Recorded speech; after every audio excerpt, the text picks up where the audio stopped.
Hey guys, it's Kat again, and in this video, I'm going to be reviewing to you Ravenswood Season 1, Episode 7, Home is Where the Heart Is.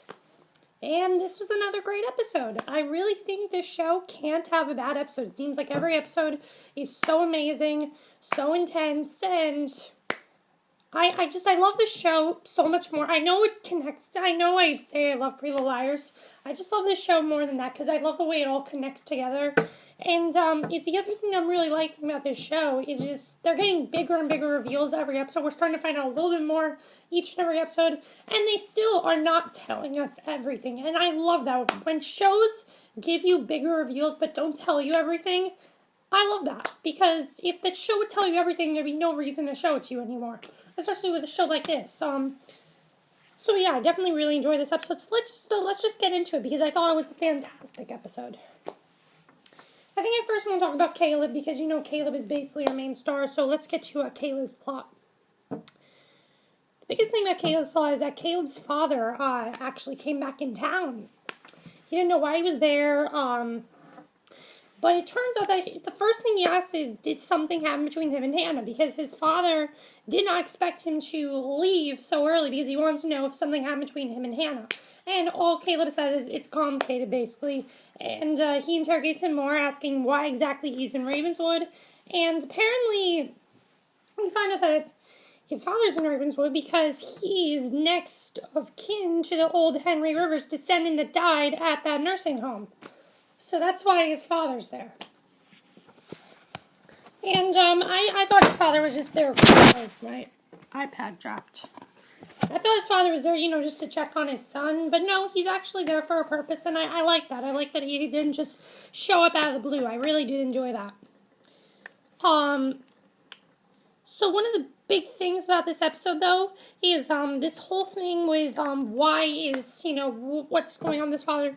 Caleb and his father, just to know, we know right away, we can tell right away, they do not have a good relationship. They are not on very good terms. Caleb does not want his father there. He just doesn't want him there. They eventually have this chat, and his father tries to convince him to actually leave Ravenswood. And Caleb said he's not going anywhere, and then his father says, fine, you don't go anywhere, then I won't go anywhere. And apparently he's an inherited house from Henry Rivers. And, Caleb and his father are eventually... So Caleb's not really happy about this, and he tries to, keep cool about it, but eventually it all comes out. He wants to put down roots in Ravenswood. Basically, his father tells him about this, and Caleb gets really angry about this. He tells him just to leave him alone, not to talk to him and everything. And it's really sad, actually, because It's really sad because they could have a really good relationship, but they don't have a good relationship at all, and it definitely is really sad. I mean, I compare it to the relationship I have with my parents. I have a great relationship with my father and my mother. I have a great family relationship with them. Then you have someone like Caleb who really does not have a good relationship with his father and really wants nothing to do with his father. Although I must say, parents like that can get very annoying. I will say that, definitely. So yeah, I really enjoyed the plot of Caleb's father. I liked seeing how we are starting to find out more about Caleb, and that was definitely one of the best parts of the show, in my opinion. I really enjoyed that. So now I want to talk about the main plot, which had to do with Collins and Luke and Olivia, and let's get to that. So Luke and Olivia, we saw Mr. Collins. He's visiting with their mother. They're very upset. They want to know what he wants with their mother, basically. And eventually Olivia wakes up to police activity in their house, and they're searching their house because they've received a new warrant to do so. Someone dug a three-sided blade in their garden, and their father was supposedly killed by a knife of this type. So we're still trying to figure out, who killed their father. We still have that whole mystery going on. And I think I'm starting to figure out who could have done it. I think, in my opinion, I think it's probably Collins. I really do. But Caleb arrives at Luke and Olivia's, basically, and he shows them the picture of the knife Remy drew from memory, the blade she drew, and the one corpse unburied. It's from 1917, and at the house, Caleb notices a guy who used to work for Collins watching His name is Springer. The cops take Luke and Olivia's mother in for questioning. Luke throws a fit, screaming at the cops for hurting his mother, and he's taken down to the station as well. So now Luke is in jail the whole episode. He's trying to simmer down. The cop is questioning him about the knife, wants to know if he has any information, and the cop says it's being tested, and soon they'll know if he was used to kill his father. There's a man in the cell beside Luke, and he says a very peculiar thing. He says he's going to wish he was dead before this is all over. So that was definitely very interesting. So meanwhile, this is from this whole episode, Luke is basically in jail. We don't really see him much after this. We see him kind of we do later, but we'll get to that. But let's get to Olivia now, because Olivia had something pretty big going on as well. But before we get to Olivia, let's get to Miranda, because Miranda's plot, I think, was probably the most interesting part of this episode.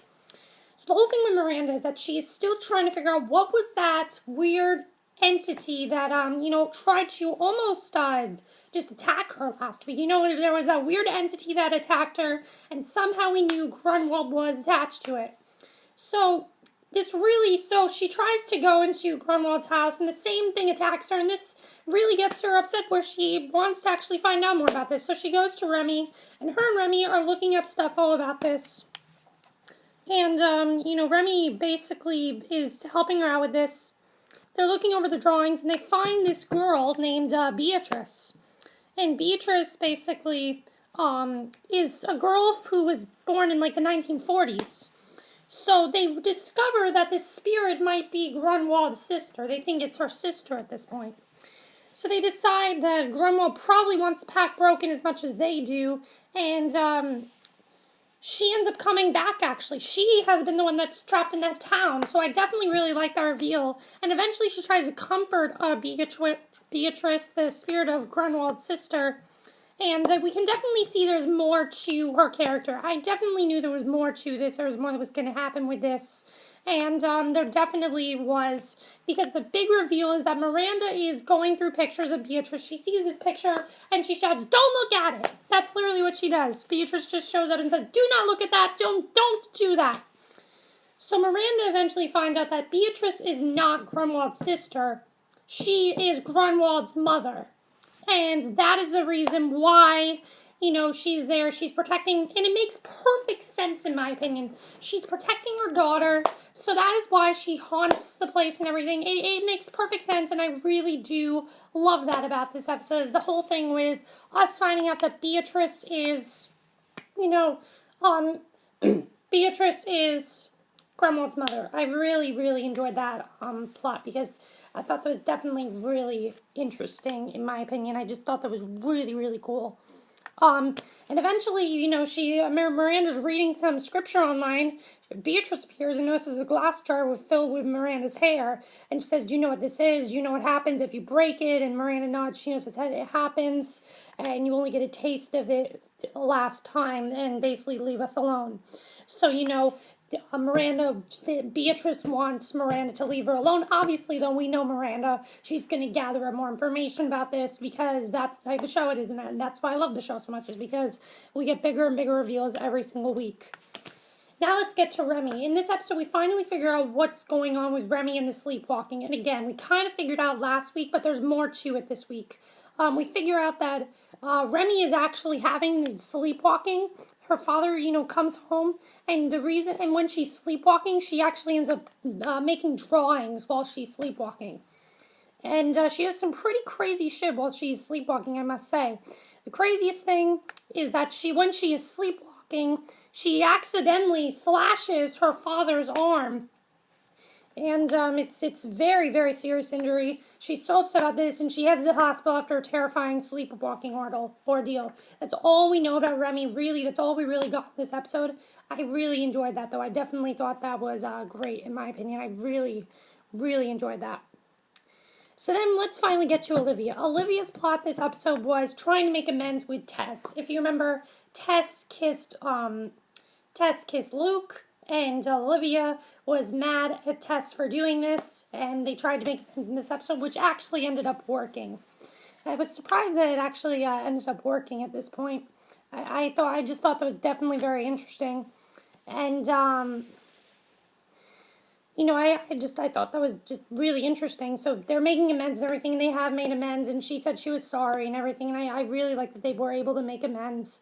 And when Olivia returns home, she finds that her mom is back from the police station. Her mom reveals that Collins brought her home from the station, and Olivia is just really pissed off at this point because she hates Raymond's guts, but her mother has an unwavering trust of Collins and she seems to know more about everything than she's leading everything into belief. And then we get the biggest scene in the episode, in my opinion, but this is probably just shocking. Olivia's walking down the street when Springer jumps out of the bushes, begins following her, and he tells her she needs to know what exactly is going on. She needs to know, what her boyfriend is and what he's capable of. That's what he says, the 3 things that she must do. And he says that everything is her father's fault, and that if her father would have just done right by his father, then Springer's father, basically, then none of the craziness would be happening. So Olivia doesn't want to hear any of this and runs away from him. Springer chases after her across the street, but a car hits him, and Tess is actually the one that hurt him. I'm thinking there's more to Tess's character. Definitely Tess would not have just done that as an accident. I think she did that on purpose, but she's not really telling her something. And that's what I think. I think there's something else going on that Tess just is not telling Olivia. And you know what? That's great. Because I love it when shows don't tell you everything that's going on. And I love that. That's one of the things I love, is that Ravenswood never tells you exactly what's going on. I think that's great about the show. That's one of the things that I personally love about the show, is that they never really tell you what's going on, and I think that is fantastic. And the only other thing I do have to say is that Grunewald and Collins kind of had this interesting conversation where she asked if he talked to Luke and Olivia. Grunewald said they don't hate you, they just don't know you. And Collins says that he saw Springer, and he looks like he's drowning, finally starting to realize what he's got himself into. And Collins says someone's probably going to have to clean up, basically. So there's definitely more to Collins and Grunewald as well. Also, I forgot to say, Miranda actually is going to use Beatrice now to try to break the curse. She wants her to help her break the curse, but she doesn't really know what she's being asked for, basically. So I don't know if Beatrice could. My thinking is that Grunewald could actually do that. The question is, can we trust Grunewald at this point? Because of the big reveal, I do not think we can trust Grunewald. I also don't think we can trust Collins, and we cannot trust Springer.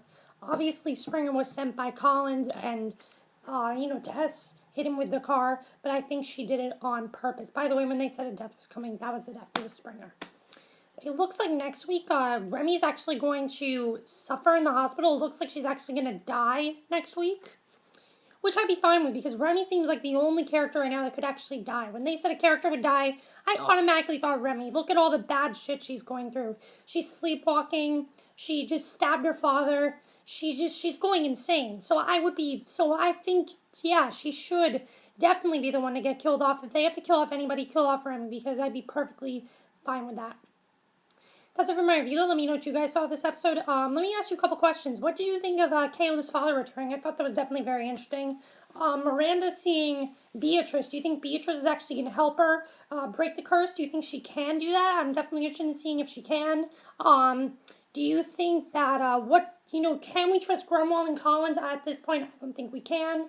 And what's going to happen with Remy? Do you think Remy's going to die from it? It looks like next week Remy's going to die, so we'll have to see.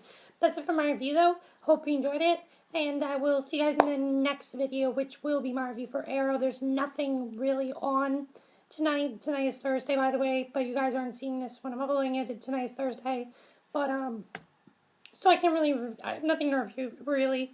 So, my next review will be for, last night's episode of Arrow, so see you guys for that. Bye.